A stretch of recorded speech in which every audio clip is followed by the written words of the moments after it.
everyone. Well, before we start this week's amazing episode with Louisa Darling, we just wanted to take a couple of minutes and talk about the state of Virginia. Who wouldn't want to talk about the state of Virginia? Exactly. As you all know, it is 2025 and it's getting weird out here, to use a euphemism. Sarah's going with dramatic understatement. Fine. I appreciate it. It's getting weird out here. And we still have another year before we can really tackle the midterm elections. But Virginia is very special. And the reason why Virginia is special is because they have an off-year election cycle where right now all the state legislative seats in the state of Virginia are up for grabs.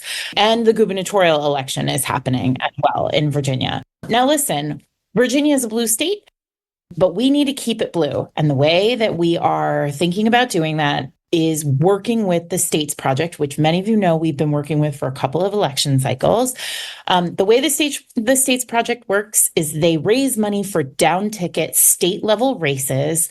They support Democratic candidates across the board in states where we believe we can either flip a chamber of a state legislative chamber, flip a gubernatorial seat, or hold those chambers for Democratic candidates. Listen, the truth is that this is the first big statewide referendum available to us for us to speak up, speak out, and honestly crush the opposition in terms of making a strong referendum against the administration, the current administration, the devastating rules and just abuse of power that's taken over across the country. Virginia is our first line of defense, and we're working with the States Project to raise $5,000 in the next couple of weeks before Election Day to support down-ticket candidates across the state and to not just hold the state legislature in Virginia, but also flip additional seats and really build ourselves a buffer because it's close there. When you think about like the laws that really impact your life, it's a lot of it is happening at the state level. It's not as expensive as big national races. And so these are really important projects at this level. So, just keep in mind, the cool other thing about a giving circle is that it is a collective effort, right? It's what we do together. And so like $5 or $10 or $25 is a great thing. It doesn't have to be a big amount of money. It doesn't have to be an amount of money that is going to make you stress out. It can be a really small amount of money, like maybe you're going to treat yourself to a cup of coffee this week, and instead you're going to treat yourself to like a little democracy. Just as an idea. I'll throw that out there. Just as delicious and invigorating as a cup of coffee. If you want to learn more about our partnership with the States Project, you can go to fatedmates.net/fatedstates and click on the States Project, which will take you to the Fated States Giving Circle, where you can learn more about what we're doing in Virginia. But ultimately, Melissa Walker was on the podcast a few months ago to talk about the work of the States Project. We'll put links for that in show notes.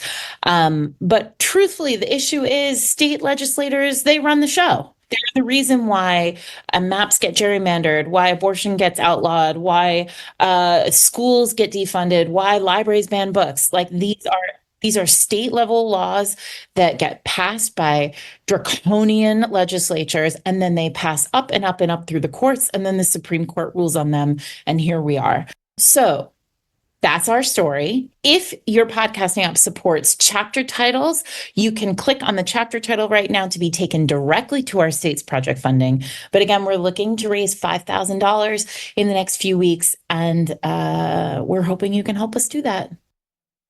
Off to our episode with the amazing Louisa Darling.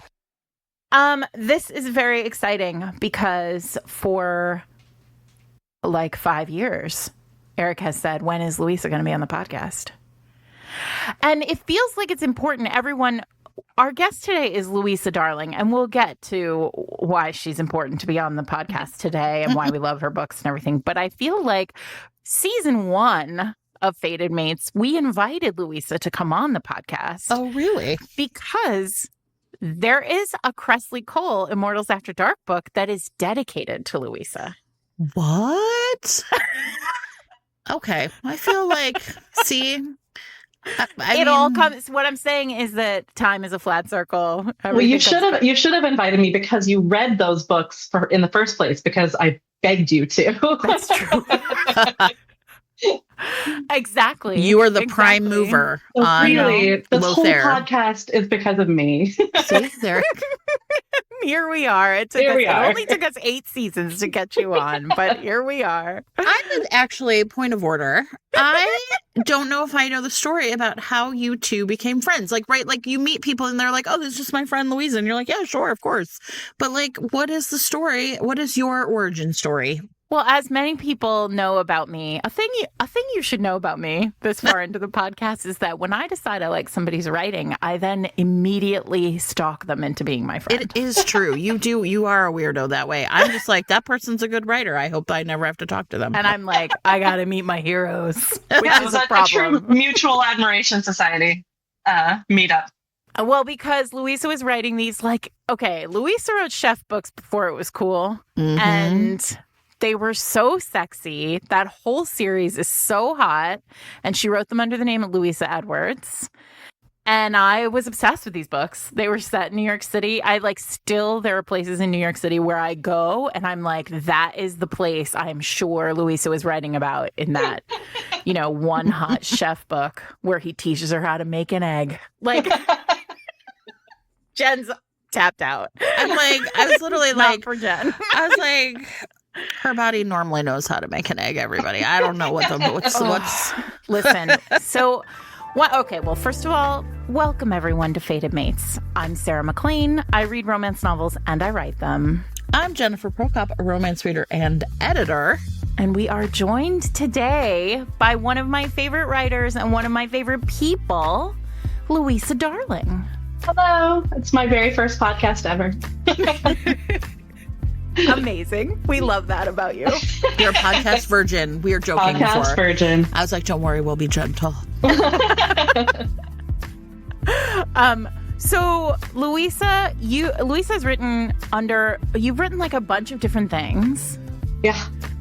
And I've been writing for a while. Yeah, we've been writing together for a long I feel like we started writing right around the same time. When did your first book come out? 2000. Well, my first romance came out in 2010. My first was 2009, so we're really like Okay, wow, yeah, my right romance there. came out in 2009.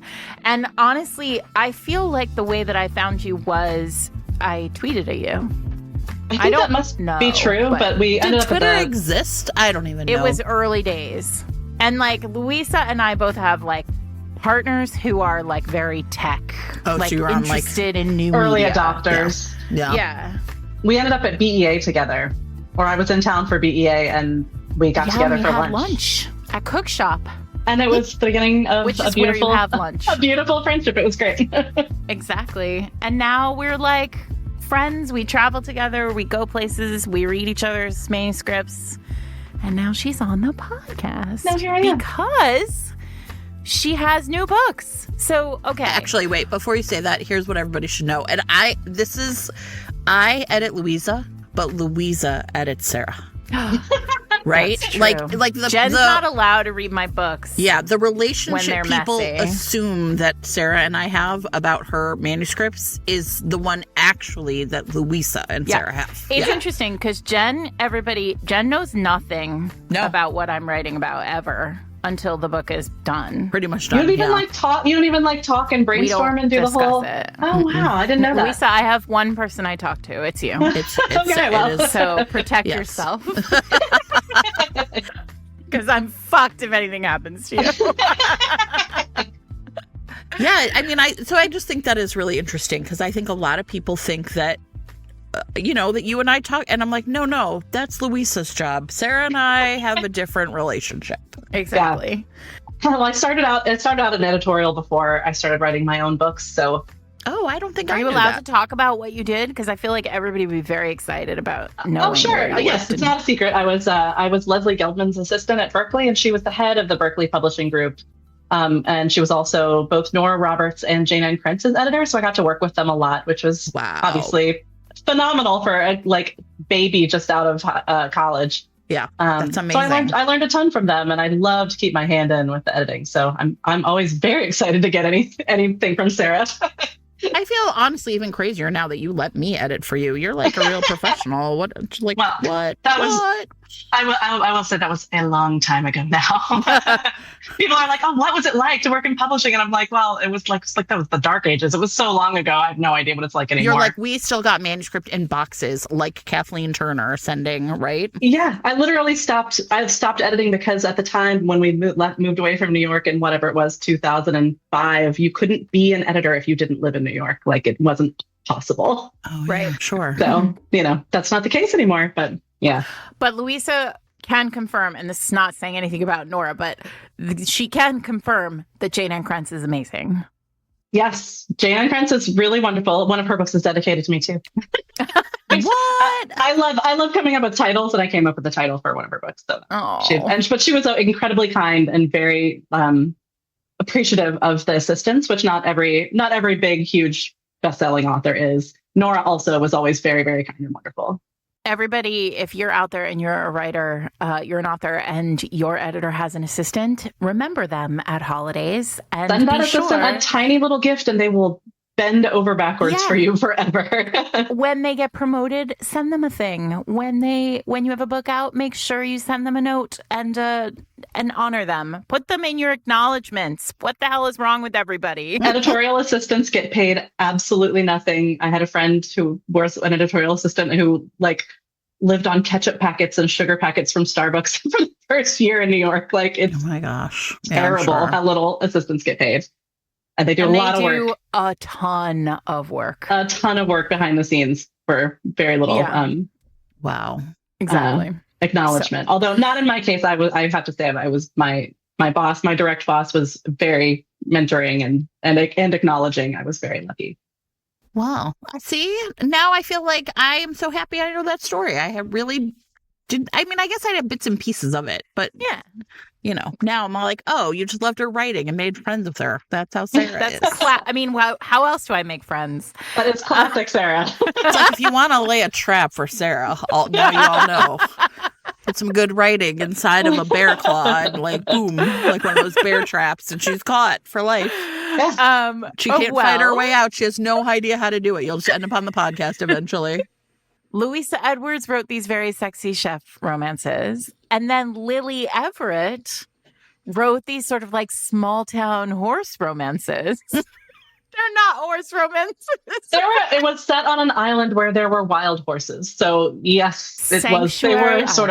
They were sort of like for the little girl who loved Misty of Chincoteague all grown up. There you go. But no horse sex in there.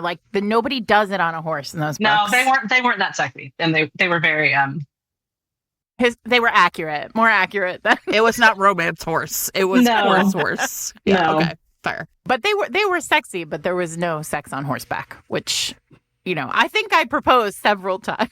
There probably was at least one scene on horseback. I can't remember now. It's been a long time, right? There has to have been. Anyway, and now... Yeah, then I took a break. I had a baby, took a break, and now I'm back. I have writing my very first love, which is historical. Louisa Darling writing a banger of a historical series that is terrific. And literally, I'm so proud of it because I'm so proud of myself because every time I get on Instagram, as either Fated Mates or Sarah, I have some DM that's like, I just read the Louisa Darling books because of you guys. Yes, thanks for that. And they're great. And I'm like, aren't they great? No, but it's so awesome to be able to recommend a brand new historical name because, as you know, historical is kind of sleepy right now, and there aren't a whole lot of new names in the genre. So it's nice to be able to say Louisa Darling. And then my favorite is when you say, oh, she also wrote these hot sexy chef books back in the day, and people are like, Louisa Darling is Louisa Edwards? What? And it's really fun.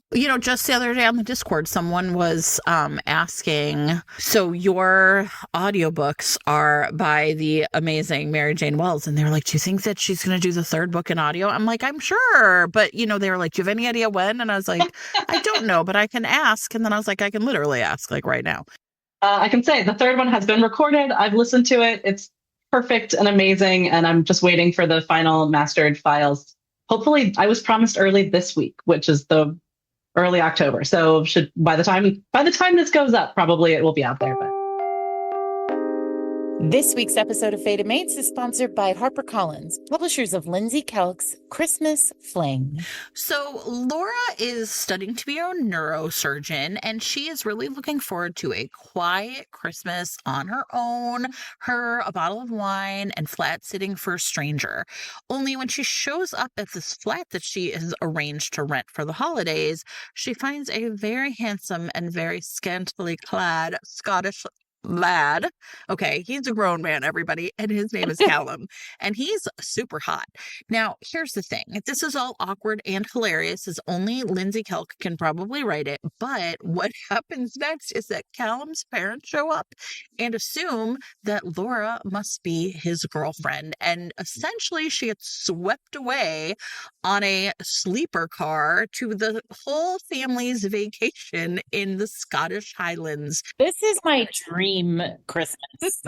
Well, even now, it's going to be snowy and cozy. There's going to be charming pubs and breathtaking views. And also, she and Callum have some very serious and intense chemistry. And look, she's studying to be a doctor. She knows chemistry.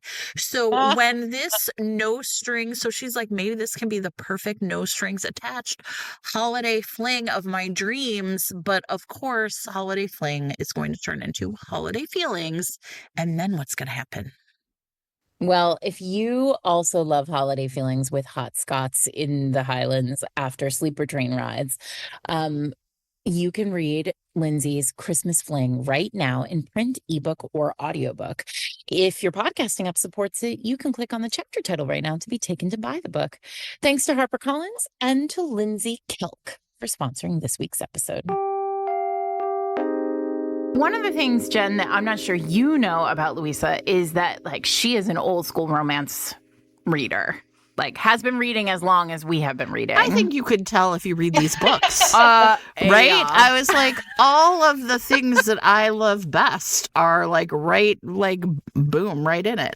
Yes, we're readers of a certain vintage here in this yes. in this podcast episode. That's a nice way of saying it, right? We're you pull that bottle off the shelf and it's perfectly aged. Aged to perfection. Listen, I'm not the only one who thinks this way, right? Everything in romance comes around again, just like fashion. And I think there's just so many ways in which the things that we loved in romance get repurposed. They get, I think what really sometimes I think one of the biggest difference isn't the books themselves necessarily, but the way that we talk about them.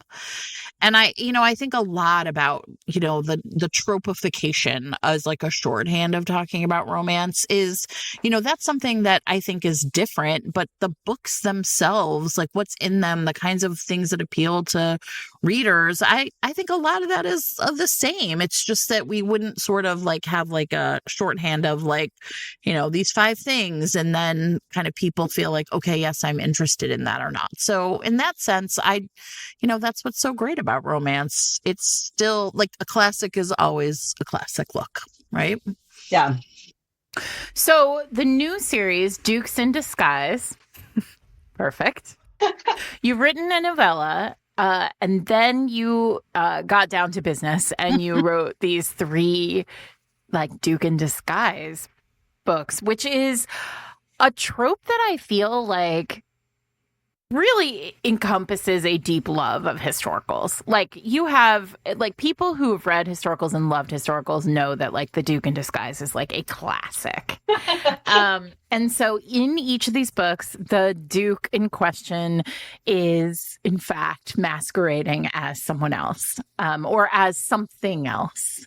And so can you talk about the series in general, and then we'll get into each of the books? I was really interested in the ideas around identity and the ways that people treat each other differently depending on what they expect to see, and the class differences that you can kind of the class barriers that you can make permeable if one of the characters is pretending to be something else. So I wanted to play with that in sort of three different ways, and so I have one who is a sort of impoverished duke who is pretending to be a bartender so that no one will know that he's the fortune hunting heroine will not know that he's a duke and will leave him alone. I have one who is so tormented inside that he has to like dress up as a bear and like put a mask on and fight his knuckles bloody every night because that's the only way he can, I don't know, express poor baby his trauma. His trauma of being a duke. And then the third one is, of course, I had to do a highwayman because it's just such a classic. I had to do it.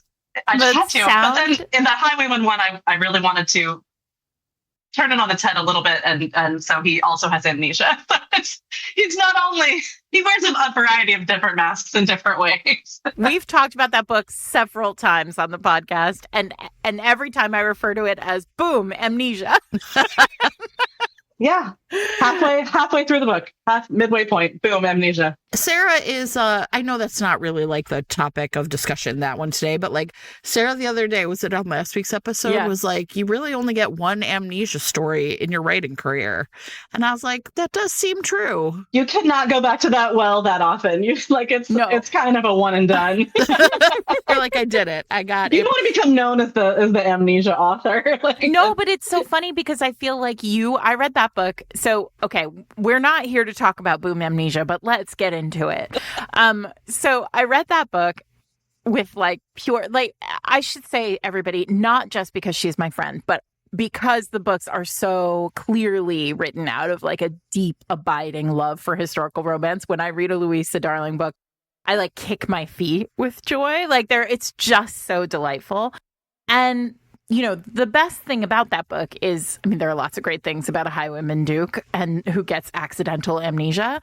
Although I suppose all amnesia is accidental. But one of the best things about that book is that sort of deep into it, when he has amnesia, the heroine has fallen in love with the highwayman, the duke, and now this like third person who is like both duke and highwayman, but doesn't remember any of it. So he's like distilled to his purest like man form. And it is honestly so fun. And I think I'm a simple person, I think, because it took me being clubbed over the head with, oh my God, she's falling in love with like who he really is now. Yeah. To realize that that's what like all amnesia books should be. Like you're falling in love with the person they really am. It's very sort of Gorilla Twins coded, where like he comes home and he goes to his own funeral, right? And he's like, oh shit, this is what everybody actually thought about me. Like, and here we are. So I feel like I learn something every time I read a Louisa Darling book. Well, that's very kind. But I want to talk about the pink one, which is Where Have All the Scoundrels Gone? Yes, correct. You know what I would say? Like, I want to add something to that before we go to the second book, which is, I think a really common fear of like a reader is like, well, I really like this author's books, and so now I'm going to read another book, and you know, I'm going to be reading the same book every time. And I think like in this book, like that whoa moment happens in the middle where you kind of think you know what's going to happen, and then it's boom, amnesia. And in the first book, it opens and it's like unreal. Like you're just like, yeah.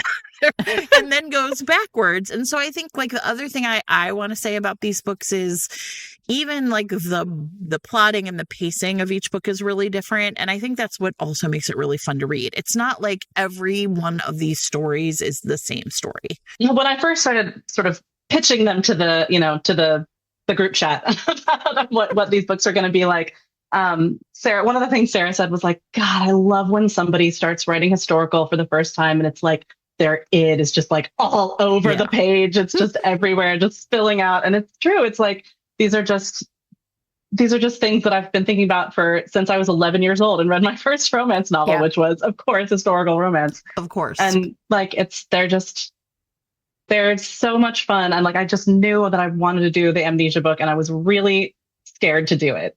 I was like, oh my gosh, it's going to be so complicated. And how am I going to really make it work? And it just was, but I just felt like I had to, because it's there. If it's like right there to be done, you have to do it. You have to at least try. And then I thought, it's okay. Jen will tell me if it sucks. She'll say like, this didn't work at all. He can't lose his memory. Yeah. Luckily, she didn't say that. So no, I was like, boom, amnesia.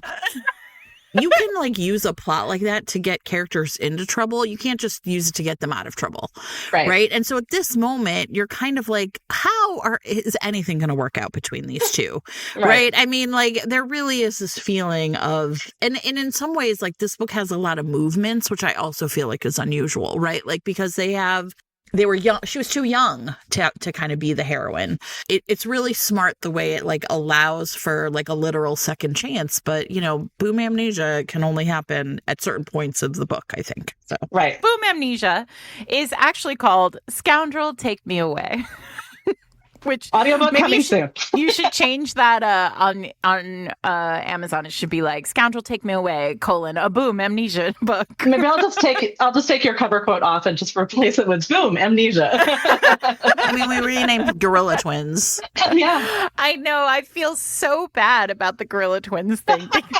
Please does don't. She know? Does she know? Yeah, she does. Okay. And she's fine what's with it, I'm crazy sure. is it comes up like more.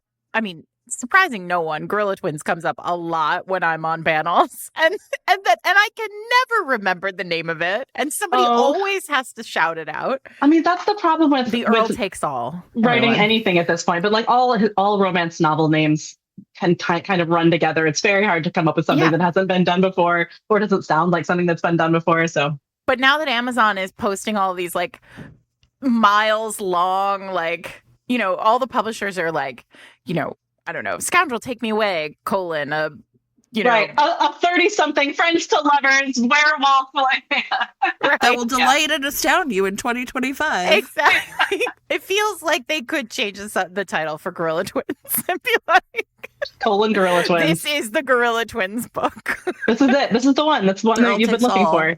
Gorilla Twins. Anyway, wait, you know what we should say? Our next read along is Gorilla Twins, everybody. So just if you haven't read it. Oh my gosh. Come on. Is there anybody who hasn't read it at this point? There's always someone. I was a late adopter because it was in my breaking case of emergency. And then, you know. She had it in the vault. I unvaulted it. Okay. But we're here actually to talk about, we're here to talk about governesses and servants, everybody. And we're going to get into like a serious discussion of what all that is. But first we want to talk about Where Have All the Scoundrels Gone, which is Dukes in Disguise number 2. And the reason why we do is because I love the Duke of Ashbourne a whole lot, because he's a bare knuckle fighter with a tortured soul, soul and a heart of gold. I would rather get the shit beat out of me every night than have feelings. Than feel one single feeling. But then I felt them anyway. Now I have to beat myself up even more. Okay. I will say this. You know how Jen said, like, people don't understand that, like, she doesn't know anything about my books until they're done. I don't know anything about Jen's editorial work either. Like, we do not discuss her editorial work at all. And I will say, though, I had read this manuscript before she got it. And I said to her, you have to text me, like, at the end of the first chapter. And she texted me at the end of the first chapter. She was like, this is the fucking greatest first chapter I've ever read. And I was like, yes, I know. Because this book begins with our just poor, sad, tortured baby Duke. I mean, who's kind of the villain of the first book. Misunderstood the big villain of the first book. But like, he's just so sad. He's so, and boy like, Duke. He's a bare knuckle fighter in an underground boxing ring. I mean, so already, like, let's sit down and just write a book directly to Sarah's id. Well, in fact, and speaking of books being dedicated to people, this one is dedicated to you. For Sarah, who willed this book into existence, all my best stories are the ones you tell me to write, which is basically because you were like, oh, here's what needs to happen next. Oh, and this should happen. And I just wrote it. So like so really that you should have a co-authoring credit on this one. Yeah. If I could just get a job doing that, like telling certain writers what I want them to specifically write. It's the best job. And then at the end, I get to read a book that's basically made for you. Yes. Like Heartbreaker, where I was like, if there is not a moment where her hair is whipping in the breeze and it's all red and tumbling around her shoulders and he goes insane, I'm throwing this book across the room. Like, there it is, everyone. There Heartbreaker. It happened. By Sarah MacLean. The greatest job. Listen, this is the best thing about having writer friends. Yes. This week's episode of Fated Mates is sponsored by Catherine Grant, author of The Widower Without a Will. So this is the 8th book in the Preston series. So a lot of people are like, I love a final book in a series. We've all been waiting for Lord Martin Preston to finally fall in love, right? But of course, is he looking for love, Sarah? He is not. No, absolutely not. That's for 7 other people. All he wants is to secure his legacy as a progressive baron and a caring father. But the rector's essentially widow, right, needs a place to stay. And he doesn't think twice. Like, of course, she can stay in Northfield Hall. This is not, she's of a different class. This is like no threat to him. So Martha Bellamy lives in the shadows. For a decade, she has really been under a cloud of scandal surrounding her son's death. And now that her husband has died, she just feels like she has just been pulled further and further into the darkness. But she is really enchanted by Lord Preston, and so she volunteers to be his private secretary, and she hopes to be his private friend. Nice. Now, Martin didn't even realize that he was craving a confidant like Martha, so they share more and more of their hearts with each other, but he really has to be constantly reminding himself she is a poor widow in his care, not a woman he can love. She is not for him. But when tragedy strikes, will Martin find himself either turning his back on her to kind of claim all he's worked for, or decide that, she actually is more important to him than all the things he thought he cared so much about? Well, if you love a widow and a silver fox in a Regency, will they or won't they, we shouldn't fall in love romance, then this is the book for you. The Widower Without a Will comes out this Friday, October 17th, and you can read it in print or ebook. If your podcasting app supports it, you can click on the chapter title right now to pre-order the book. Thanks so much to Catherine Grant for sponsoring this week's episode. Okay, so we have to talk about my sweet baby Ash. So so he is in this underground boxing ring because he's been tortured, because he had a terrible time with his father. It's classic. This is just romance science. And so he takes himself off every single night to fight. And the rules of this particular underground fighting ring are that ladies can come and they can watch. And at the end, the winner of the fight gets to select a woman from the crowd as his prize consensually. She has to agree. Yes. Sure. It's the ring. The club is run by a woman who's terrific. And he gets there. And here's the thing, though. This guy has never selected anyone because he's not in it for the ladies, Jen. No. He's in it just to feel something in his deep dark soul. For the pain. Yeah. I was like, feel one thing to make all the other feelings go away. He doesn't deserve a woman. He doesn't deserve a soft touch after this. He's a deserves brutal nothing. monster. Wait, what's his nickname again? The Berserker. The Berserker. I was like, the Beast, something. No, it's more. The Berserker. No. So good. But then one night, Bess arrives at the club. Bess is just a woman who has come. She was a cook in the first book, off in the country. She's come to London as a chaperone for the younger sisters of the Duke of Ashbourne, or the younger sister of the Duke of Ashbourne. And she is there and has a taste for adventure. Like she's like, I'm going to go and I'm going to do this like kind of wild thing. I'm going to go to this fight ring, this club, and watch this like berserker be berserkery. But I'm just going to go and then I'm going to come back. And he fights and he wins.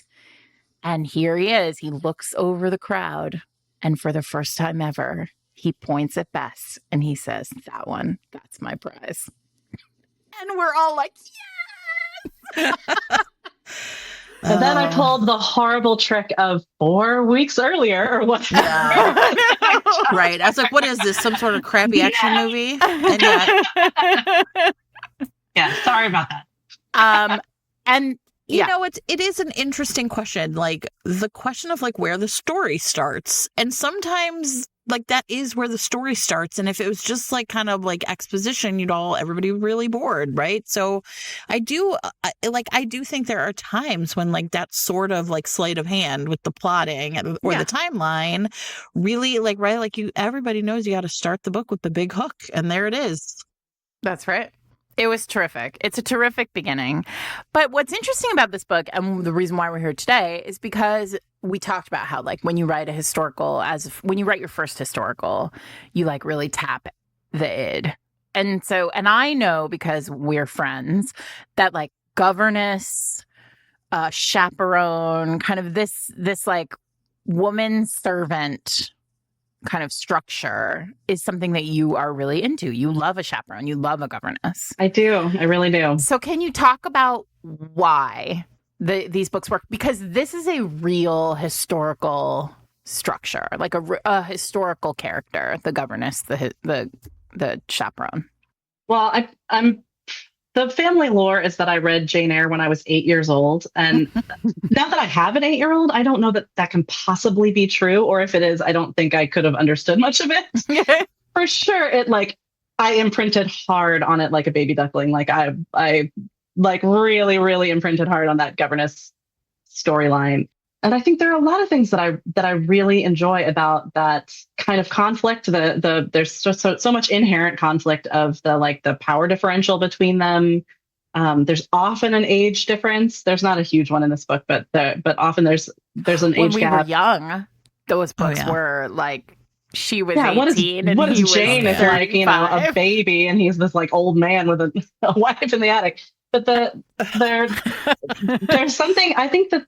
Like there's the class difference is not always there. Like sometimes the governess is a really, just sort of down on her luck, impoverished noblewoman of the same kind of class as the man. But the power differential is always there because there's some reason why she has to be doing this work that is not, not necessarily even the most respectable. And I think it's always been so interesting to me to have a character who's kind of caught between the upstairs and the downstairs. She's not really a part of the, downstairs life of the house either. She doesn't like eat in the kitchen with the servants, and she doesn't eat at the table with the master or whatever you want to call him. And so she's in this like liminal in between space that I think makes her often a really good observer of everything that's going on around her, and makes her an interesting character who can kind of move back and forth a little bit. It's interesting because one of the things I actually asked the Discord this morning because some number of weeks ago, I saw, I think, a Instagram video went by, and I could swear it was Tressie McMillan Cotton talking about it, who is brilliant in all things and also clearly a romance reader. And she was, but I looked on her page today and I couldn't find it, so I'm not sure it was her, but it feels like it might have been her, where somebody was actually talking about how romance novels are actually all about class. And like whether or not the class structure is overt on the page, there is this kind of class conversation that's going on in all romances. And I think this is a really interesting question for me. I do believe that all romance is about power. Mm-hmm. And so, of course, class like codes into that in an interesting way. But I agree. I think for me, the appeal here is like a deeply powerful man, like a hero who has immense power, immense wealth, like being brought low by somebody who does not have those things, right? Like that's a classic romance trope, and it's easily structured in this way. For me, I think there has to be some Sound of Music, like inspiration in these books. Yeah. We're always interested in like, what are the things, like the pop culture things that were inspiring these books when they were written in like the 70s, 80s. You know, you and I today texted a bunch about, you know, early governess books. Yeah. There were so many. And I think you're right. The Jane Eyre is part of it. But like, Sound of Music has to be in there. Sound of Music, Mary Poppins, like there's a real fantasy element too about like a character who kind of swoops in and takes care of things and like and understands. Magical. Yeah, kind of magical with the kids who are always. And all of these, I've read I'm actually thinking about noodling about writing a more direct, like actual governess romance. And so I've read a whole bunch of them now. And it's always like really unruly children who have, who really need some kind of like firm hand or be taken in hand in some kind of way. And the magic of that, like person who swoops in and like sees them and understands them in a way that their parent does not or cannot, or their you know, their guardian or whoever it is. I think that's really powerful too, because like you can't, when you have the governess thing, you can't really separate it from the fact that there's like usually kids. There's kids in this book. Like there are a lot of kids in these books, devastating. Which I know it's not for everyone. And it's literally, it's one of the things that I'm kind of like struggling with thinking about how to write this book. It's like, I don't want to write like a full on like mommy romance. I do that all day, every day. Like I don't need to put that in my romance novel. But I think it's an inescapable part of the governess plot that you have. Like what's interesting to me always about Jane Eyre is how little of the child there is in Jane Eyre. Yeah. And like she's not appealing in any way as a child. Like Jane doesn't really have any kind of special connection to her or care that much about her. Nobody ends up ever like sort of coming to realize like, oh, it's so important that we all become a family. Like there's none of that. Because Bronte was like, who cares about this? Like, who cares about this she's kid? A plot like, device. Put her with the drawing instructor. They can go off and like, I mean, I think that is a real piece of this puzzle. Like child as plot device is, I mean, it is a problem in these books. Like you have to, she is a problem. The child is a problem you have to deal with. Yeah. And I do think most like of the greats of these books, like do kind of wave away that kid. That kid is not around a ton. Listen, this is not a governess book, but I will never forget. It was like something with like Molly O'Keefe, and she was talking about like a book of mine I really love, which is called Wait for It, which we did a deep dive on. Yeah, right. But like, and so maybe I've told the story, but like she was just basically like, yeah, I don't know, like they just have to have sex in the limousine a lot. You know what I mean? Like she's like, I don't really know exactly. Like I just basically need to put like a bedroom on wheels for these two adults because the kids are a problem. Yeah. Right. And in this case, it was like the woman's kids or whatever, but it was just like really funny. Yeah. In that particular book, she's not wealthy enough to have a governess. Like that kid is around. But I mean, like, but to the like, what are you going to do with these? You know, to have a governess, you have to have children, but now you have to get rid of the children to have a good romance. So it's like a real. Mm-hmm. I mean, even in this chaperone romance, I kept sort of having to be like, oh, right, she's like there to do a job. She has to like, interact with this girl that she's chaperoning, and like Jen, you really like made me like, I really think it's important for the hero to like, have a relationship that evolves with his sister. Like, oh, fine. You're like, fine. You're like, I guess I'll write them a scene. God. No one cares. If this is the connective tissue of this series, then you have to address it. Yeah, you really have to. You can't just leave them out entirely. And I think the people who do, some of my favorites that do a great job they manage to not like just sort of sprinkle in the scenes in a way that really, with the kids, in a way that really highlights the different relationships and the ways that the sort of the family unit is evolving.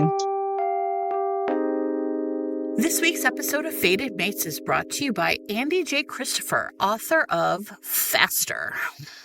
anybody who follows Andy online knows that she is a huge F1 fan. And if you are a huge F1 fan, you are going to love Faster. It is really like made for the girlies who love Drive to Survive. But the cool thing about this book is that it's not just one romance. It's actually 3 separate romances that are interconnected. The whole book is set over the course of one season of F1 driving.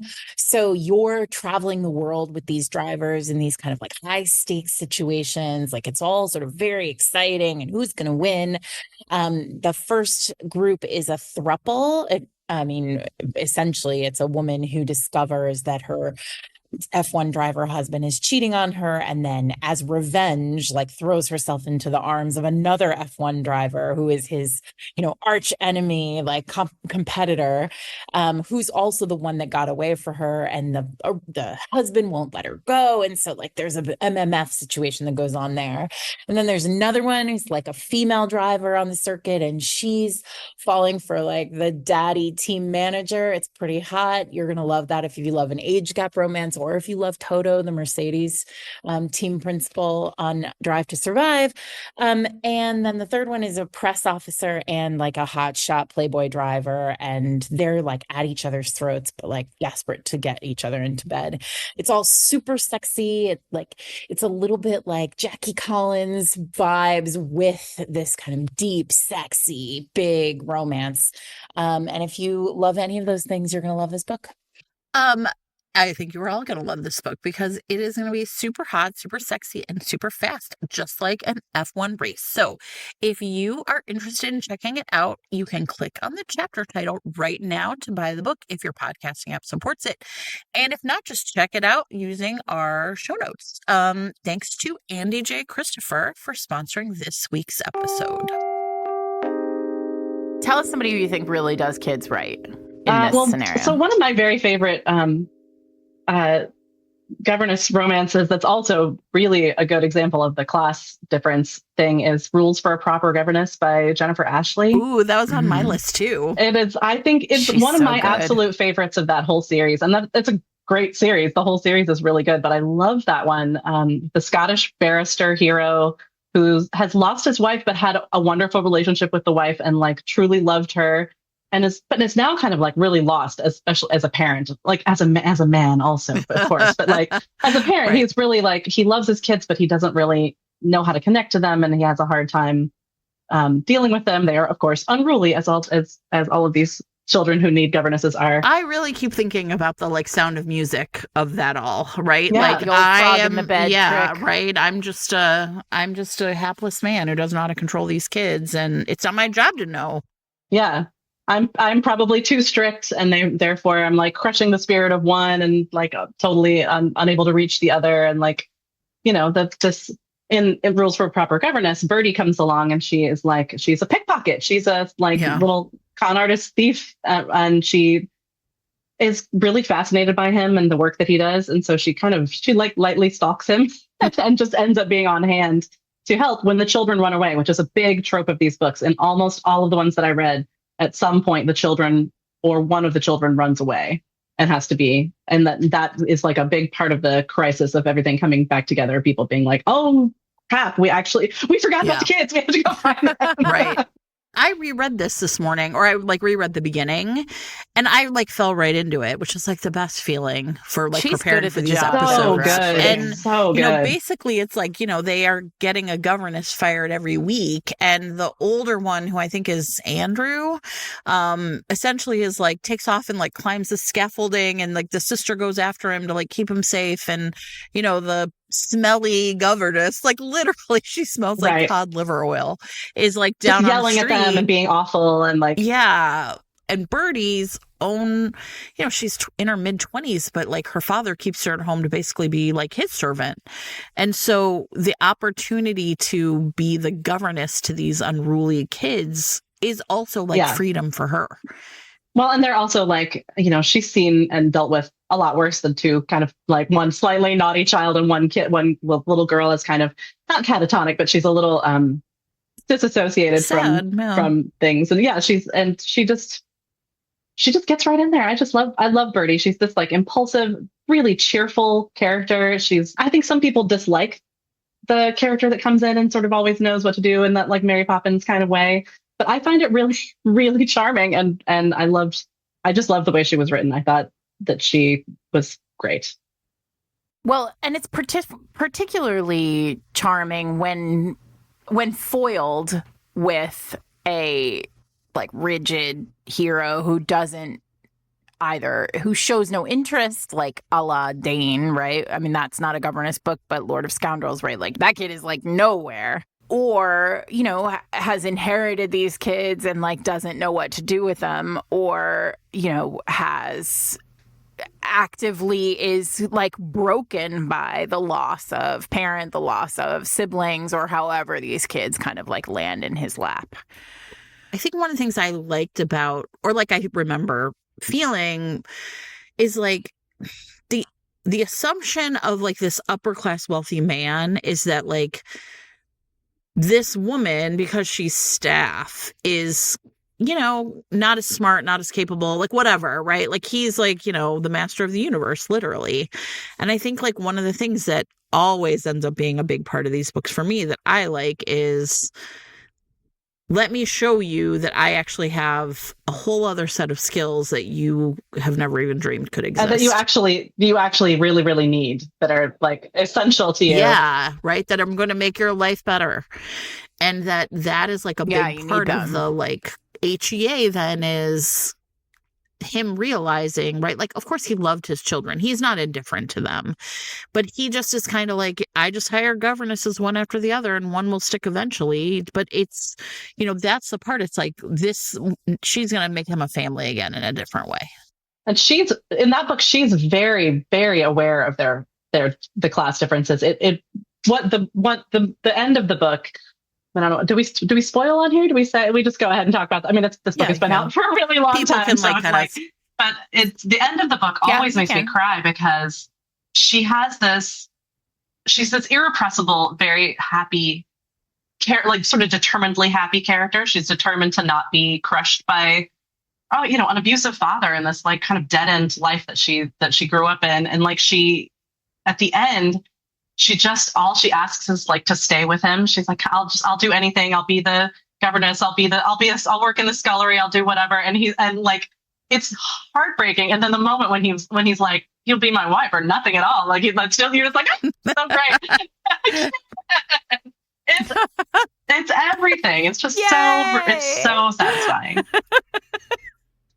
Yeah, that's the other piece of it, right? Like that's the servant piece of it. That's really, I mean, that's like, it's Cinderella, right? It's like the idea that you might be like elevated into the main house. Like you might be somebody who a character loves so much that he's willing to like turn his back on all the rules, like all of the social everything that has been, structured. And that's a real shift in power, right? Like that character who started out with no power in the situation becomes the character who is sort of calling the shots, is like the one that is like able to be elevated. Being elevated, I guess, sounds bad somehow, but like they've forced the other character to just disregard all of the societal strictures that they thought were so important, and now all they care about is this character. It's great. Jen, do you have a favorite? I have some. I don't know if I would. I want to talk about one. I don't know. I'm not gonna say it's my favorite. I feel so trapped by that. But I think one that I think is really interesting and does a lot of really cool work with the intersection of class and race is A Duke, the Lady, and a Baby by Vanessa Riley.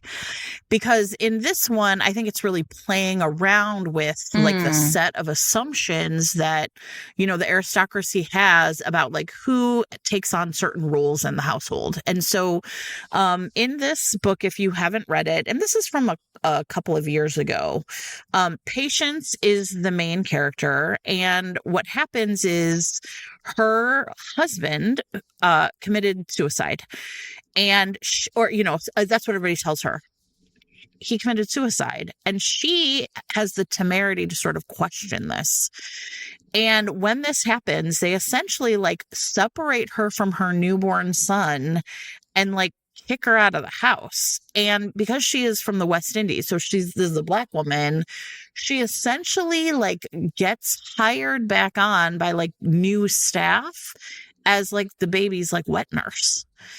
And so it's this, and so she is like, I will do anything to be with my child, including take on this role, right? Like she is just, and it's a really, I think, it's such a like really fascinating and really interesting look at, you know, kind of I don't know, the acceptance for her was obviously only lasted as long as her husband was alive. And so his name was Lionel. And then the new guy, like, right, the heir comes along and his name's Busick, which I was always like, is that a real name? I remember Vanessa being like, yeah, at one point she was making a list. Maybe did we have her on the podcast? Right. She wasn't on the podcast, but I have heard her talk like she about was keeping list. a list of like the wildest like Regency names and was like, I'm going to bring these back. And I was like, I don't think Busick's going to be coming back, but I support you. And so he essentially finds out, like he comes in and is like, what on earth is going on here? And he had been, you know, sort of out of the country and, you know, or, you know, sort of conveniently like really is like coming into a situation where he's expected to act a certain way. He has all these new roles, but he also can tell that something is really going on. And he and Patience essentially team up together to figure out, of course, like what really happened to Lionel, and is she in danger? Is the baby in danger? Is he in danger because of this? But I just remember thinking it was, you know, Vanessa is a historian and all of her books are so deeply researched. And it really was like, I just felt like I'd never read anything like that before. So I think that's just a good example of like someone who's really dealing with, you know, it's not just class now, it's like race and how that is going to impact the story of this woman who, you know, was married and should have had the safety of that marriage. But then like the minute it was over, she was gone. And they were basically, you know, like the baby's ours now. You know what I mean? So anyway, it's great. It's called A Duke, the Lady, and a Baby.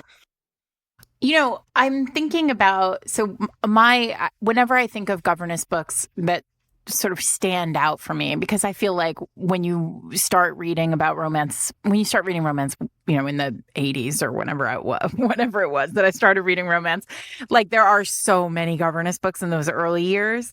But I think like one that I always think about as really being something that I'd never seen before is Diana Quincy's The Duke Who Ravished Me, which is the premise of this book is that this is a classic kind of kids arrive at the home of a reprobate duke, right? And his basically this young kind of wealthy libertine duke who has like wild orgies in his house and lives a life that is not conducive to children. The book begins with an absolute bang, like the perfect start with like he's like in a sex room in this like massive estate, passed out from like a night of like complete orgy, whatever. And his butler comes in and is like, I need you to get up. Like, there's something going on. And he's like, I don't know. Like, there's nothing that I could possibly be needed for this. Like, I'm too wealthy to be bothered in the state that I am in. Like, there are just like people passed out all over the room. And he's like, no, but this really is a situation. And it turns out that there are like twin 7-year-old girls waiting at the door with their prim, proper, perfect, very, very judgmental, and rightfully so, governess in tow. And they're like, these two girls were the children of like a distant cousin who then were like shunted off on an uncle. And now like the uncle is dead. And here they are again, like now with this duke. And like at one point, very like sort of early in the book, one of the twins, these are, you know, Diana clearly knows 7-year-olds. Like they're precocious, but they like make sense within the context of the book. And at one point, like kind of early in the book, one of them says like, you know, no one ever keeps us. So like, we're just here until you send us somewhere else. And like, he is planning to send them somewhere else. Like these girls know the score. They know what happens to like kids who are just bounced around. And he also knows the score and like is looking like he's sort of proving them their low expectations. The bar is on the floor and he's like unable to clear it. And then, you know, these girls are going, I think part of what I like so much about this book is these girls are going to upend his existence. Like he can no longer have sex parties in this house. Yeah. In fact, there's this great moment where he walks into like his sex room, which is like basically like a ballroom, like repurposed. And the kids are swinging on a sex swing. And they're like, you have a swing inside your house. Like, this is so great. So wrong, but really funny. And it's like delightful and very funny. And like in that way that Diana is, was like, it's like dry and clever and funny. And then, you know, Isabel, the governess, is like so proper and so buttoned up. And you just feel like she could break at any moment, like, because like they're so different, these two, but different in a really interesting way. Like she's the proper one and he's the one who's sort of like ebullient and like chaotic. And it becomes very clear that like her life is entwined with these girls' existence to the point where like she cannot allow him to like pass them off to another house. Like her fear of being left like behind or losing these girls. And like, of course, she's always writing like 3 different books at once. Like she's also a historical mystery writer. And this book was one of her first romances where she like moved from historical mystery into romance. So there is this sort of like a mystery piece to this book that I don't want to spoil the ending, but like her connection to these girls is so vital that like every time these two even get close, like they have this hot kiss at the very beginning, and like she realizes like if he decides like this is an inappropriate relationship, or it is discovered that they are like found together, that they are, you know, having this kind of like inappropriate relationship and she gets sent away, like she understands that like she is hanging by a thread. You know, at any moment she could be sent away from these girls and from this house, and it could ruin everything. And so like you really are given this sense of like the class issue is so clear that he holds all the power. Like the stakes of their relationship are so intense because, you know, like here is a man who, if he doesn't choose to keep her or choose to love her or choose to like be with her, she'll lose everything. And then it becomes very clear by the end of the book that like she will literally lose everything if this situation where she is governess and takes care of these kids and is perfect in every way and does this job to perfection and lets nothing interrupt her. If any of that falls apart, she is ruined. And so the stakes of this book, I feel like Diana's very good at like layering the stakes of like what happens if this doesn't go toward I love you, be with me, I'm going to make you my Duchess. So that's The Duke Who Ravished Me by Diana Quincy. This week's episode of Fated Mates is brought to you by Lumi Gummies. Consistent, mellow, and super delicious, Lumi Gummies are specifically designed to make you feel good, not stoned. Yes, if you're looking for an end-of-day de-stressor, a midday mood boost, or help getting the best sleep ever, Lumi Gummies has a strain that's right for you. And listen, I started this whole podcast by saying things are getting weird out there. And that's just the truth. Things are, in fact, getting weird out there. And it is becoming harder and harder to focus, harder and harder to feel creative, harder and harder to sleep, harder and harder to live your life in a normal way that feels familiar. And Lumi gummies can help you with that. Like they really do every once in a while when I just am feeling like just totally and completely strung out. They really do like give me a chance to just like shut off all the noise. And you know, you don't feel stoned, you don't feel high, but you do just feel a little quieter. And or at least I do. I'm not, suggesting that you necessarily will, but I do. And so for me, it's just nice to every once in a while have a gummy. Yeah, absolutely. So, Lumi gummies are available nationwide. Go to lumigummies.com, that's L-U-M-I gummies.com, and use the code FATEDMATES for 30% off your first order.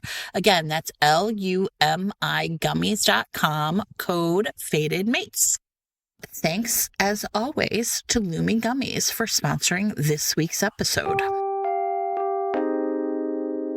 I love people who do something, who take, there are a million of these governess romances, and they have a very established kind of pattern. And I love people who take it and turn it on its head. But if you asked about favorites, my actual favorite governess romance is actually a Tudor romance. So it's that's Tutor, not Tudor, and that's Deception by Amanda Quick.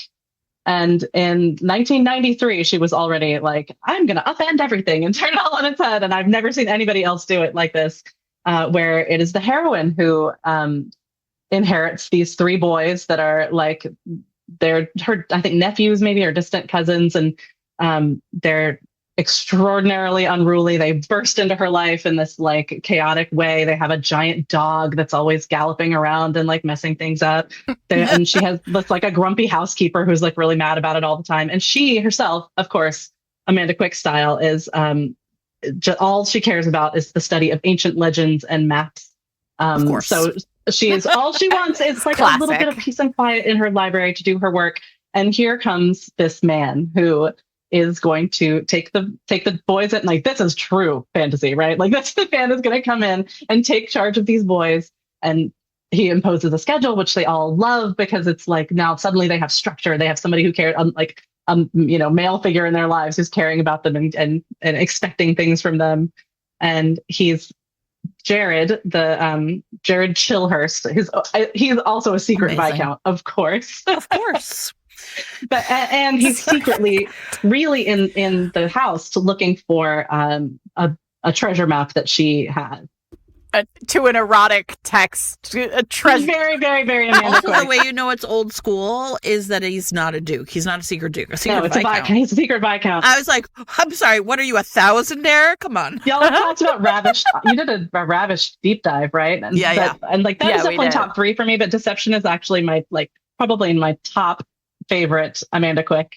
I haven't read this I don't in think a I have long either. time, but I do remember great. he has spectacles. He has an eye patch. He is basically looks like a pirate, Amazing. but he is A+. very and Eye so he is the patches. lone like competent member of a very romantic, passionate, dashing family that all thinks that he is just this like sad black sheep who like understands finance and gets things done.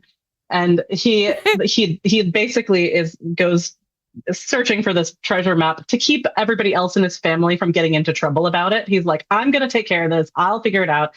But then while he's there, he's like, oh, here's this woman. I can I'll like be the run her one. household and make things better for her. And like, and of course, instantly like smitten. Wait, is this the one where there are like caves? That's rubbish. This is the one where it turns out that she I don't want to spoil it, but it all sort of, again, from 1993. So like it all sort of hinges on Yeah, if you haven't read it, you've had plenty of time, everyone. his backstory sort of hinges on his a failed love affair in which he was painted really badly, and he allowed himself to be painted really badly because because he had walked in on the woman that he was going to marry with another woman, and so he didn't want to out her, and so he allowed himself to be sort of like painted as the bad one in that relationship ending.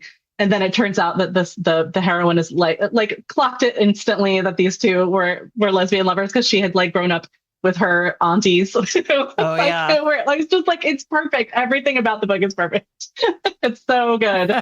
And he is just tall and dark, long, windswept black hair, and looks very like a classic quick he's hero. great, and he marches in there, and Mary Poppins is her life. Like he takes everything in hand and makes it, and she finally has time to work on her novel or whatever it is she's doing, and it's incredible. So good. Yeah, I haven't read that in years. Worth a reread. I reread it probably every year, every 2 years. It's just so good. Okay, I'm going to talk about Snowed In with the Viking by Lucy Morris. This is I love a Viking. This is a Harlequin historical. They are so fun and, really fast. I mean, I think they're like 250 pages maybe. And somehow that difference between that and 400 pages just makes for a really fun read. And this, I think, solves the kid problem in an interesting way. Okay, so Embla, I was like, Elda? No, Embla is our heroine. And she is not a governor, it's Vikings. I don't know what you call it when you're a Viking. You're child care worker friend. So she's like the governess or nanny, right? To these kids. And the thing about Embla is she is essentially she doesn't really have a family of her own. And I can't remember the reason why, but the family of the boys, right, that she watches for essentially have at the beginning, right? She was so important and vital to their family. And she really was one of, and this part I think is what I really remember is she was the way I'm going to make these people love me and care for me is just by doing all the work, right? I'm going to be the person who's going to say, I'll do it and, rush in and take care of it. And because that's how she was going to prove her worth and make sure that she always had a place in this family. So the book opens with now it's and you find that out a little bit later, but the boys, it's run off. She, runs after them. They're the bad ones. Snow is coming. She gets separated from them. And then somehow, and I can't remember these details either, she sees that they are going to make it back home safely. So someone picks the kids up and puts them on a sled and they're going to go back home, but she gets sort of left behind, and she takes a moment to really feel sorry for herself, right? To cry a little, to kind of feel when I first was part of this family, they really cared about me. But I remember there's a point where she basically says or wonders how long had it been since they said thank you or noticed, right? So she kind of feels now she's not as important to them. And the kids are being bad or whatever. So she takes a moment to feel sorry for herself. And then, it's the Viking times, whatever they are. And she stumbles into a cave. Then along comes Runar, who has been exiled from kind of the town. And he essentially is he has food, she has mead, they share a meal. And she sort of says to him, can I just stay here overnight? I don't think I'm going to be able to make it back in the, in the dark or whatever. And he is, a good guy, but what he has done is after being exiled, and I think the people who exiled him, is the family's, somehow there's of course relationship with this family.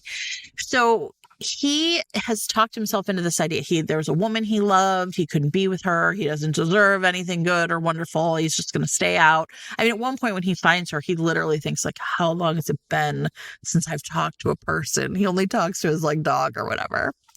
All right. So of course what happens is then it's a blizzard.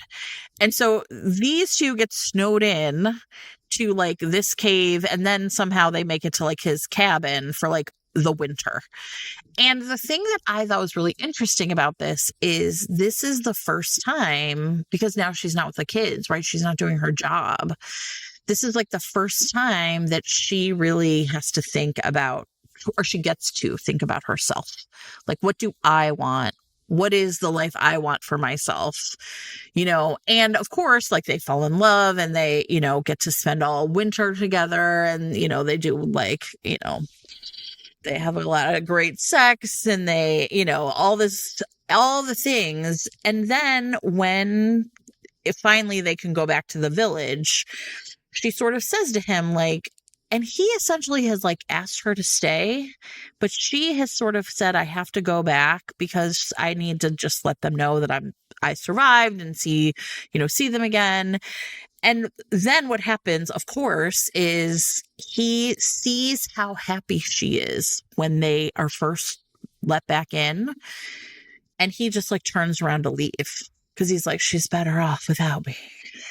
Right. And of course, she follows him like, what the hell's wrong with you? Why aren't you staying? And he's like, I can't stay. There's too many people in there. I just can't do it. I've been cast out. Like, these people hate me. You don't really know why, but it's a good reason. And I got to go. So it really, but I thought that, like, the part that was really interesting is here, instead of it being like a class difference, although it is for her and the family, something about being able to like step outside of that and be removed from it in a way that's sort of like, it was an emergency. It wasn't like a choice she made. She didn't have to walk away and make that decision, allows her to sort of figure out like what she really wants. And of course, everybody, I'm sure you'll be shocked to know what she really wants is Runar. So that is Snowed In with a Viking by Lucy Morris. I had a ball reading it. Oh, that's so fun.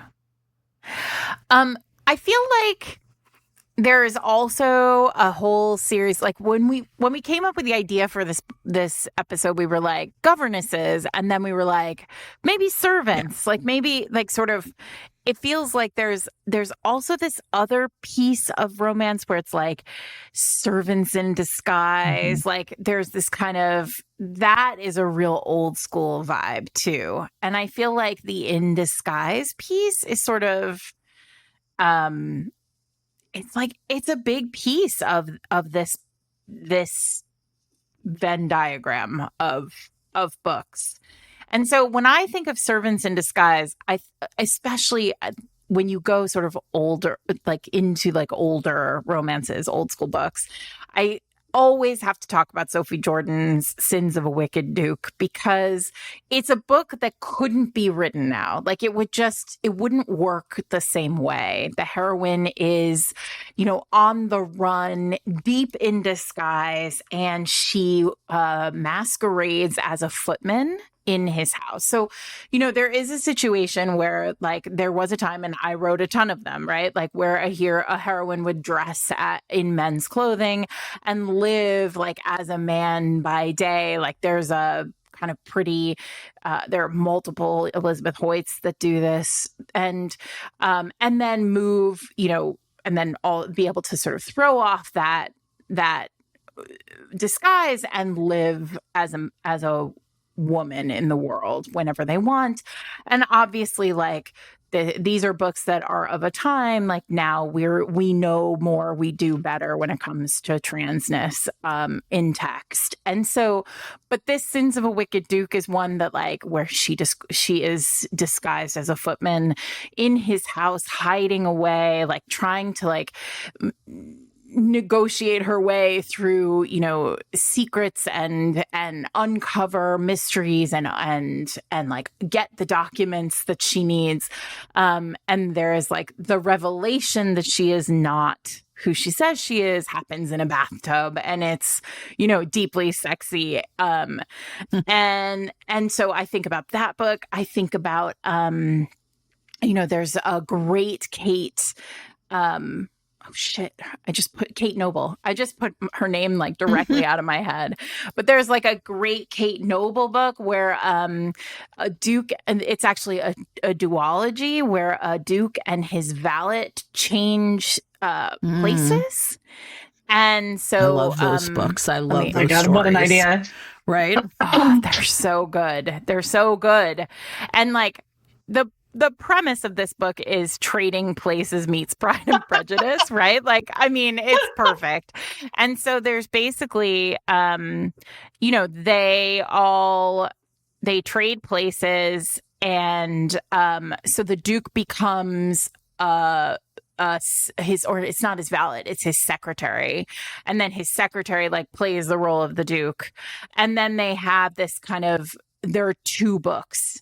And so, those kinds of books that really, and this one, I mean, what a great tee up, because it really gives you a sense of like class, right? Because in these books, of course, also there is like the marriage-minded woman, the like fortune hunter, the kind of like, the wealthy woman falls for the secretary in place of the duke, right? And so like there is this kind of like twisty turny relationship that has to be negotiated, because when the revelation happens that you're not actually the servant, or you are actually a servant, like suddenly class is just like there's a bright light shined on it. And I think in this kind of secret identity switch that is very common in historicals does like a whole different thing in the way that we think about like nobility and like acting with nobility, and the difference between those two things. Louisa, do you have another one? Well, we're talking about non-governesses. One of the very first romance I ever read at age 11, far too young for Jane this Eyre. book, was The Shadow and the Star by Laura Kinsale. And I know y'all have read Flowers from the Storm on here. And that's the one people talk about, deservedly so. And I feel like the other one that has kind of like had a renaissance is For My Lady's Heart, the medieval one. But nobody ever talks about The Shadow and the Star, which might possibly be because there's some like kind of some elements that I think are a little tricky to deal with. There's like the hero has been trained by a Japanese master since he was a really young boy, and so there's some slightly odd white savior like exotification kind of elements to the story. But the heroine, it's actually the heroine who I really love in this book. She's this Victorian. It's very Victorian, and she is very Victorian. Like she was brought up by I think an aunt, but like that's a very impoverished genteel aunt who would never say the leg of a table, would say the limb of the table, like they're very, very like proper. But she has no money. She has nothing. But she's now the aunt her aunt has died, but like this like cadre of like older impoverished genteel ladies on her street all kind of take care of her a little bit, but she has to make her own way. And so she's got a job as a seamstress, and she runs into this wealthy family who are the father of the family is titled, but they live in Hawaii.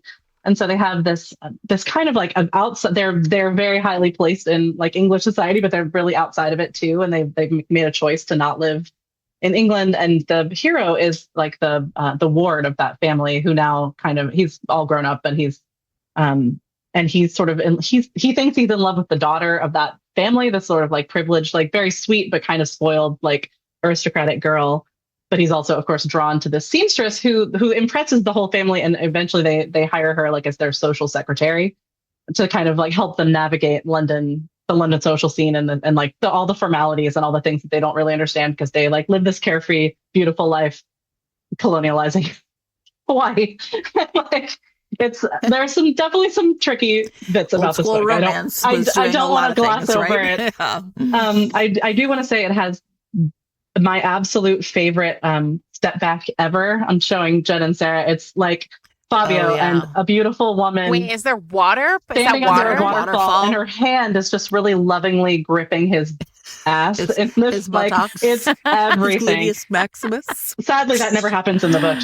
They don't stand in a waterfall and kiss in the book. But it's really interesting. He comes to her at night and like dressed up with a mask on and everything, but she realizes that it's him like almost immediately. Of course. Which I think is a really interesting thing about these disguise books, was like how and when do people recognize each other? When do you reveal it to the reader, and when does like often the reader knows and the characters don't? Well, that was a thing with your book, where the third book in the series, like this kind of like what I love about it, and I don't think it's a spoiler, is that they all it's the second book. It's not the third book. It's the second book in the series, which is the one that we're talking about, where she's the chaperone and he's the bare knuckle fighter. Like they both know, but then they don't tell. Like, so when he picks her after he wins his fight, he recognizes her in that moment. He's like, when you finally see it from his POV, he's like, I have to get her out of here. She doesn't belong here. She's too perfect and pure and beautiful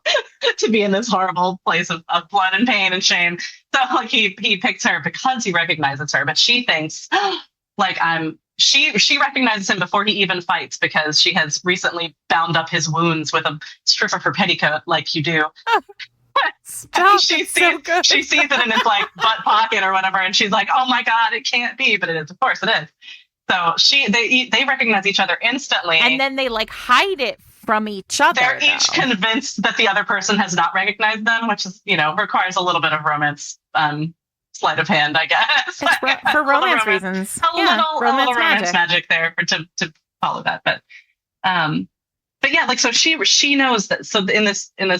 The Shadow and the Star, Leda, the heroine, she knows more about the hero than his own family does. She knows he has this like strange secret life where he goes out across the rooftops like a ninja at night and like is doing something with a ceremonial sword that she doesn't really understand. And she's so like she's just entranced by him, but also like very clearly aware that they could never ever be together because he is connected to this wealthy family and she comes from like she has absolutely nothing, and she also is very aware of her position in the house as like she owes them a lot once they've hired her, and she would never want to do anything to embarrass them or to like.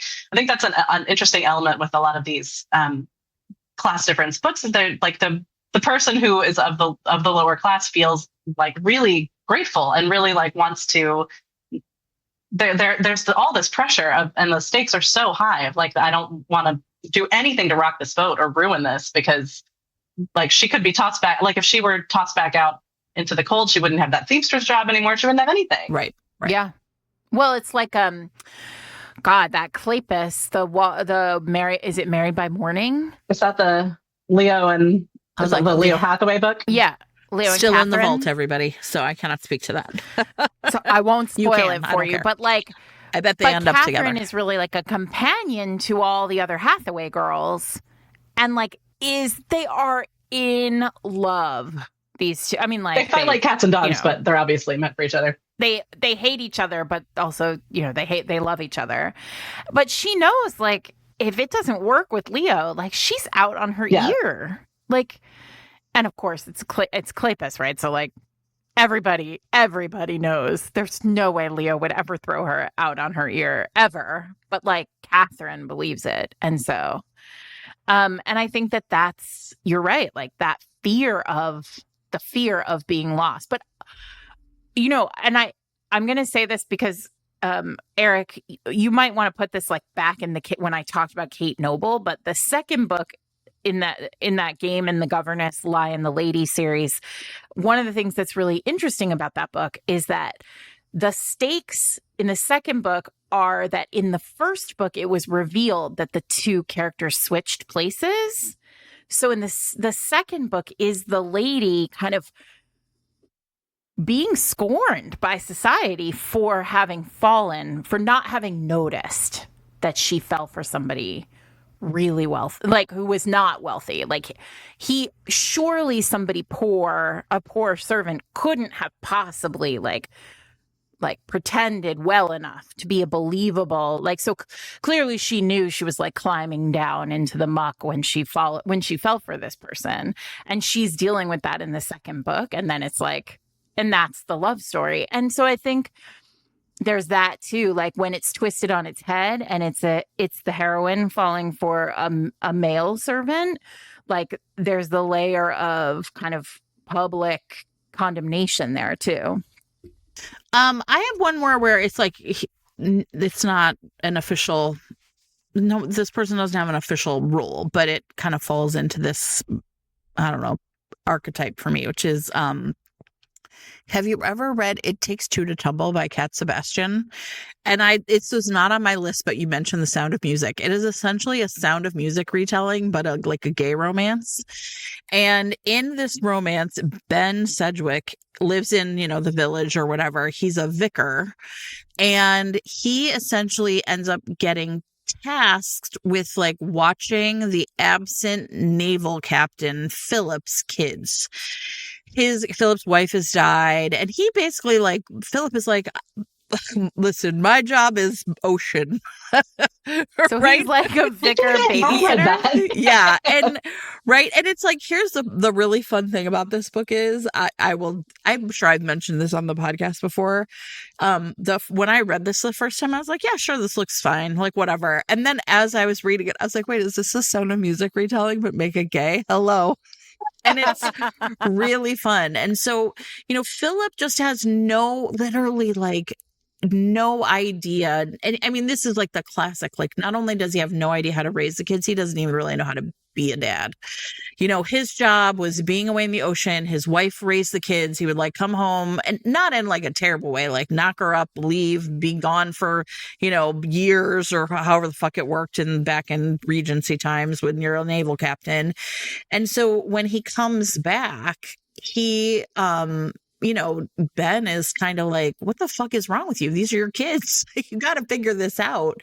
And so he, kind of this romance with Ben allows him to both kind of get over the grief of his lost wife, but also try to really figure out and learn how to be a good father. So it's just a really fun read. This is one of those books where I remember the first, I mean, I was delighted by being wait, this is a Sound of Music retelling. Amazing. But also just, I think the best romances sometimes, especially if there's grief on page, find a way to make, there's also has to be some zany madcap fun. And I think that's one thing that, because if, a governess is involved with this man who's an aristocrat, or in this case, a naval captain, his wife is gone. There's sadness that has to be there. And the kids are young enough that this loss is fairly recent. This is kind of some unforgiving romance math. And I think that this is a really fun book. So that's Seducing the Sedgwicks by Cat Sebastian. I just want to give a shout out to some contemporary, Sure. Nannies, because I think nannies, governesses walked so nannies could run, or I don't know if that's accurate, but I'm an avowed QB Tyler fan, and I actually really love a nanny romance because they feel in contemporary they're super, listen, they're always taboo. This is a work violation for sure. This is not even as governesses, but in contemporary romances, the way that we thread the needle on nannies in contemporaries is often with babies, which feels that's even harder. Babies cry and have to be handled. But QB Tyler has several nannies. I'll put them in. We'll put them in the photo array. But they're all deeply sexy, one-handed reads, and incredibly, incredibly fun. Always a kind of down on her luck, young woman who gets hired into the home of a kind of, again, a man, man who's been stuck with these kids, or someone's died in a car accident and here's a baby delivered to him. And I will tell you, I enjoy every one of them. So thanks to QB Tyler again. Everybody go read those. Amazing.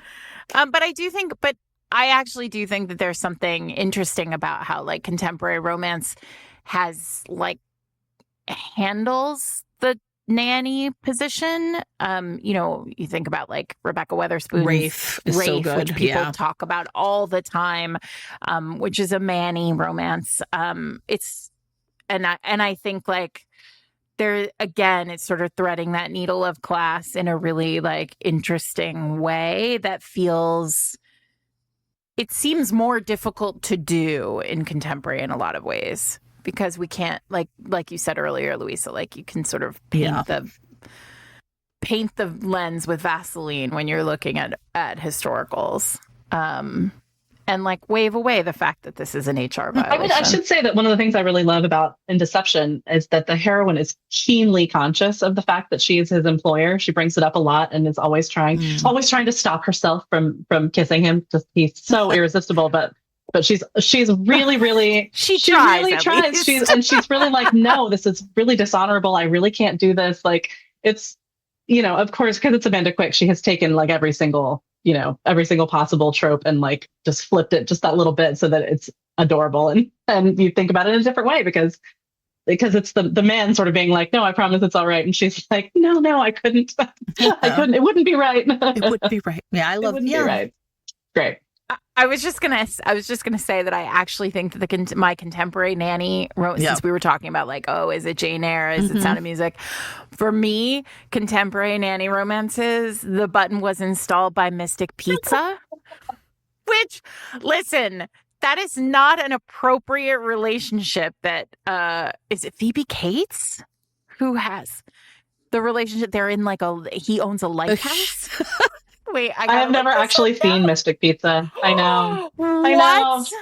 Well, the next time we go on a retreat, we're gonna have to watch it. There you obviously. Go. Perfect.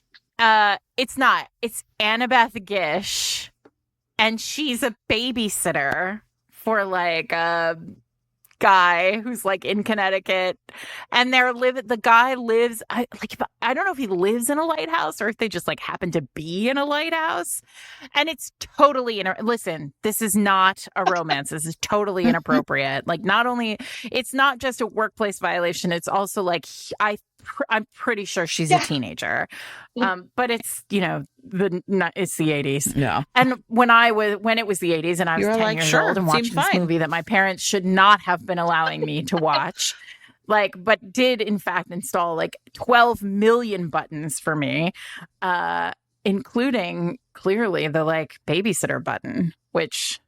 What I will say though is all her friends in that movie are like, what the fuck is wrong with you? Like, that's funny. This is Lily Taylor is in this movie and like is the voice of reason in this friend group, and she's like, this is not appropriate. I feel like a lot of like these like kind of one-handed 1 hour Jessica Kane style KU reads are like, oh god, Jessica Kane like has but like these are not romances, everybody. I think I said what they were at the top. But the QB Tylers, excuse me, the QB Tylers are romances. I'm defending them. I did not bring up QB. It's fine. QB knows what she's doing.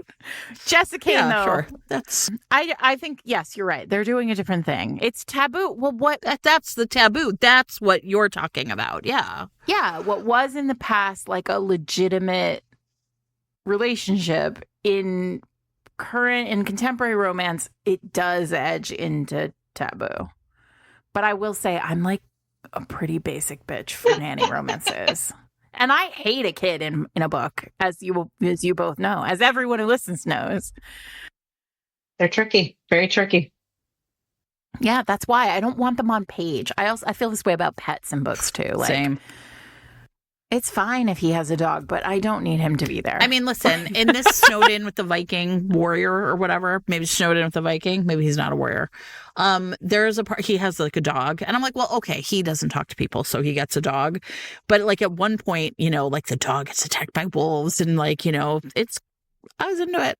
Fine. Listen, there are some people who do good dogs. Like Elizabeth Hoyt does a great dog. They're always relevant. Yeah.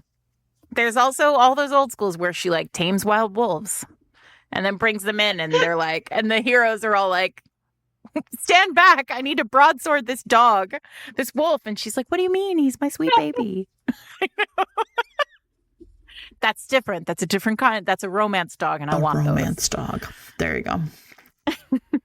What else do you have to say about that? Nothing. All right. Louisa Darling, where can people find your books? Everywhere?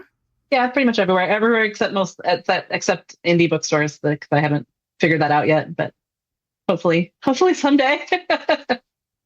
Indie bookstores, if you're out there, you should help Louisa figure out how to do this because they're great and you should sell them. But also they can find you online where? At louisadarling.com.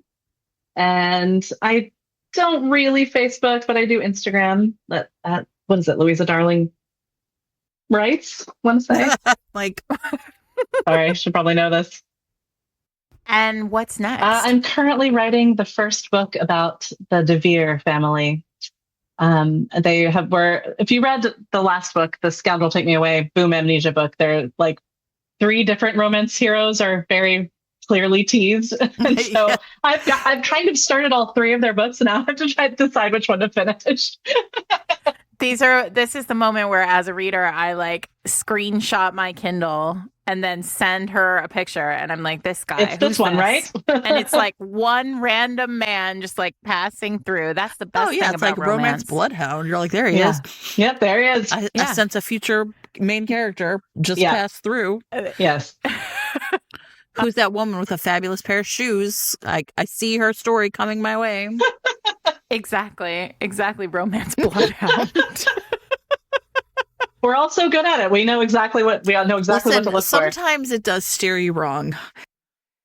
Often in romantasy, right?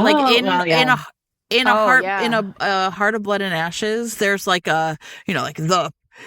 Yeah, but it was also that there was like, like the evil, blah, blah, blah. And I was like, ooh, is that going to be? And I was like, oh no, they're really evil. Oh, I guess. Not romance really evil. Straight down you got to make them gross too. If they're evil, you got to make them gross also. They can't be handsome and evil. No. They got to smell like cod liver oil, like that We're nanny. too easily tricked. Yeah. Romantasy doesn't follow the rules. They don't play by the rules the same way. I think they have, someone on the Discord once said that they are developing their own set of rules. And I think that's true. It's just going to splinter off and become its own genre. Yeah, it's something else. It's a different and circle. I support them. Yeah, as Jen would say. But it's a different podcast for those rules. We have a specific set of rules. Anyway, what else, Jen? We have anything else? It's just the ending now. It's the part where you end it, Sarah. I'm Sarah McLean. I'm here with my friends Jen Prokop and Louisa Darling. We are Fated Mates. You can find us any Wednesday, every Wednesday even, wherever you get your podcasts. You can also find us online at fatedmates.net, where you will find show notes for this episode that include all of the links to Louisa's books, all of the links to all of the books that we talked about today.